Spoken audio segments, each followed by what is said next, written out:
തിമോഥെയോസിന് എഴുതിയ 1-ാം ലേഖനം 6-ാം അധ്യായം 10-ാം തിരുവചനം. ധനമോഹമാണ് എല്ലാ തിന്മകളുടെയും അടിസ്ഥാന കാരണം. ധനമോഹത്തിലൂടെ പലരും വിശ്വാസത്തിൽ നിന്ന് വ്യതിചലിച്ചു പോകാനും ഒട്ടേറെ വ്യഥകളാൽ തങ്ങളെ തന്നെ മുറിപ്പെടുത്താനും ഇടയുണ്ട്. കാരുണ്യവാനായ കർത്താവേ, ധനമോഹത്താൽ വിശ്വാസത്തിൽ നിന്ന് അകന്നു പോകുവാൻ ഇടയാകാതെ ഉള്ളതുകൊണ്ട് തൃപ്തിപ്പെടുവാൻ ഞങ്ങൾക്ക് കൃപ നൽകണമേ.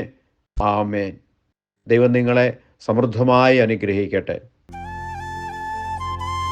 നമ്മുടെ കർത്താവ് ഈശോ മിശിഹായുടെ കൃപയും പിതാവായ ദൈവത്തിൻ്റെ സ്നേഹവും പരിശുദ്ധാത്മാവിൻ്റെ സഹവാസവും നാം എല്ലാവരോടും കൂടി ഉണ്ടായിരിക്കട്ടെ, ഇപ്പോഴും എപ്പോഴും എന്നേക്കും.